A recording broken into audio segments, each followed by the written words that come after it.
the subject of family abuse, I guess you could call it in this case. We talked about intimate partner abuse and family abuse. Nova Scotia's rocked once again with another death at the hands of somebody who is deeply troubled, deeply worried, deeply, well, let's say broken. And when we last talked, we talked about the prospect, the difference, the understanding of when something is physically broken in the human body. We go to the doctor, we get it fixed, and we don't mind telling that. We get a cast, we get people to sign the cast, and we get all kinds of good get well cards, and people dropping off date squares. Did I say date squares? Yes, date squares. You can drop them off anytime. You don't have to wait till I'm sick. But when it comes to mental health issues, over the years, I don't know what the right word is. I would say we've been ashamed to talk about it, and Absolutely. I would argue that, the time has long passed that we need to talk about it.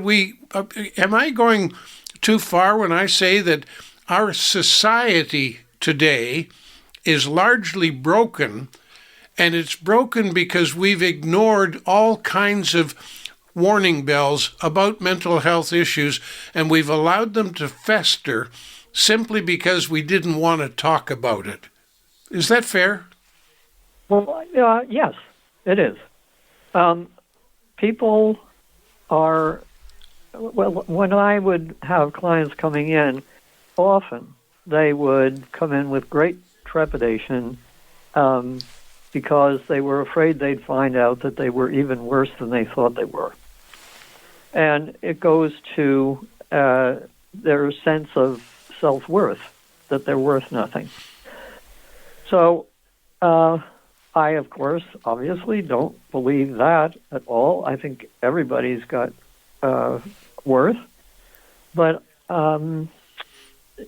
people are scared because they don't want to find out that they're worse than they thought. However, the idea of you have to start with the assumption that no matter what you do, no matter how awful it seems, there is a reason for doing it. And I think a lot of the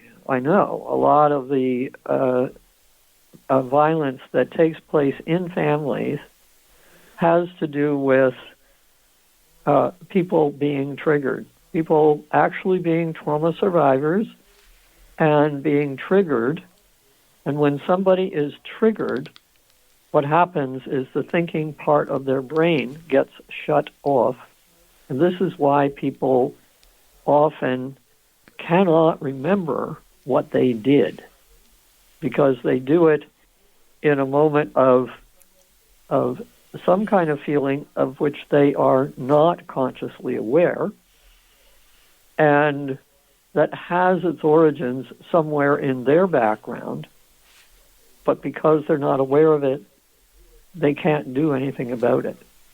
So the idea of talking about these things, particularly with a therapist, is to kind of bring into consciousness the impact and influence that their own background has had on them, but it has remained hidden from them. So you don't realize the assumptions that are governing your behavior. They are not conscious. So this is one of the reasons why I'm doing all of these trauma information sessions, to let people know about this, because I think the real plague in Cumberland County, and I would venture to say Nova Scotia, and I'd go even further to say probably prevalent in all of Atlantic Canada, has to do with developmental and intergenerational trauma. So let me explain a little bit about what that is. Developmental trauma is when the stress on the child to please the parents is so powerful, or their fear of the parents' behavior is so powerful, that they end up with trauma. So they're trying to keep the parents from getting angry or escape from the angry behavior when the parents do get angry or upset or in some way the child feels threatened, so they're trying to get away from the threat, and they can't really because they're too little. And intergenerational trauma has to do with this goes on from one generation to the next. We saw in the Mass Casualty Commission report on the section that talked about the perpetrator that they had traced the violence in the family back, I think it was 3 or 4 generations. So it was, one after another, where there was violence from a parent toward one of the children. And the perpetrator of the Portapic mass killings was subjected to that. So this is not to excuse behavior, but it does explain it. Yeah, and that's once key. You can explain behavior, you can do something about it. If you're using an excuse, which everybody thinks, if you go back to childhood and you blame it on your parents, you're just offering an excuse. But that's not the case. What you're doing is you're explaining what happened to you and why you're behaving the way you are. So this is critically important. And taking the blame out of this, away from parents, taking the blame away from the person who does commit a violent act, and looking for explanations is very, very important. And this is one of the reasons why I just feel so passionate about providing people with information about how all this works. Yeah, and you mentioned the intergenerational thing, and to simplify, and maybe at the risk of oversimplification, the old story, like father, like son. And of course, I'm going to add like mother, like daughter, or like mother, like son, because you made the point very clear that this might be somewhat male-dominated, but it's not exclusively a male issue. Family violence is family violence, and it's shared regardless of gender. Yes, and I don't know that it's male-dominated. I actually don't think it is. There are some statistics that start to lean in that direction, that it's kind of, shared almost equally, but the different genders use different strategies. So, or different, they act differently.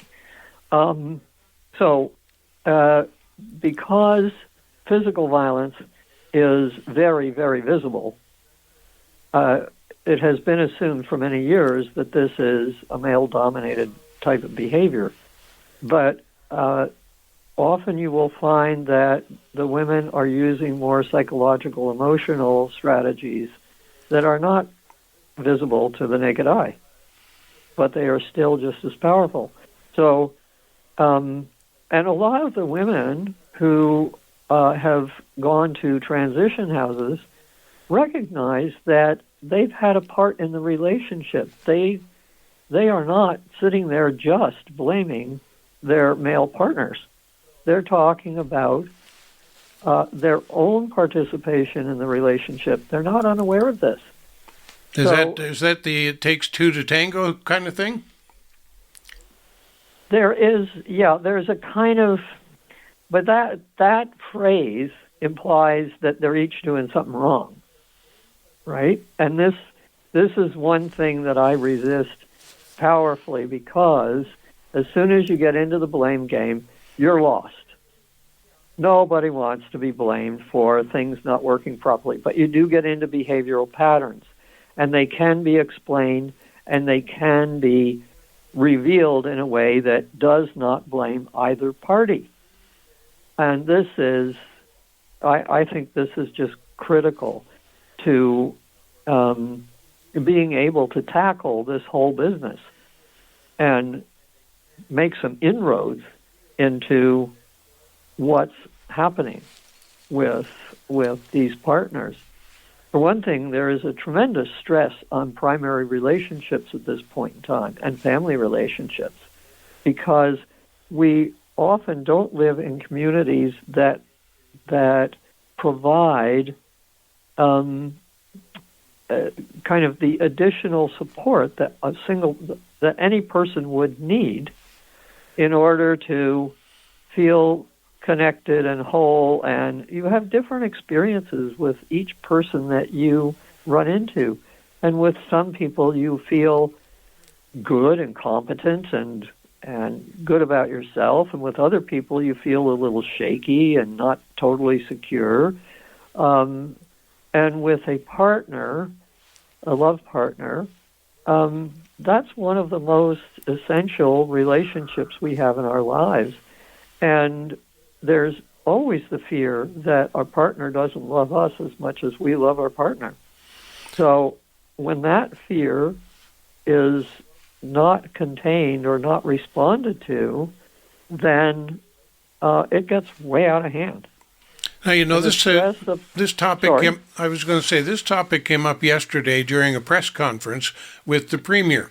And because the technology allows it to happen, I have begun taking part in those press conferences electronically through the Internet. And a press conference opens up with perhaps an introduction by someone, whoever the guest is, and then you just kind of let it free flow from there. And the Premier faced questions about finance and questions about legislation. And then, out of nowhere, kind of, what's your government doing about family violence? It's all your fault. Well, it isn't all the Premier's fault, and it arguably isn't even necessarily the politician's fault. But maybe I would suggest it's got to do with all of us as a society, as a community. I remember as a kid one time, I got banged in the head, and I know that'll explain a whole lot of things, but I got banged in the head with a teeter-totter.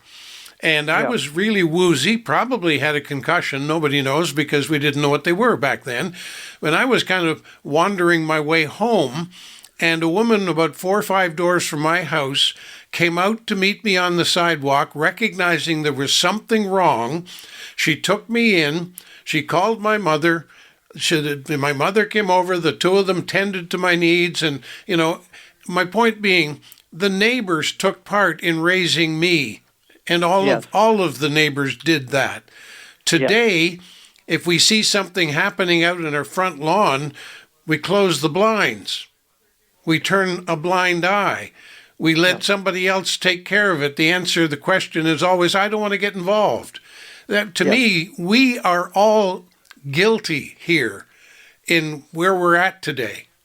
Okay, so back to my point, we all do whatever we do for some good reason, and this was another thing that was tackled by the Mass Casualty Commission, that community involvement is critically important, which is why the government has been putting out all kinds of money for community centers, starting with the one in Portapique. And these centers, like yours, the one in Portapique, the one that's being built in Oxford, these all encourage members of the community to come together and do different things together.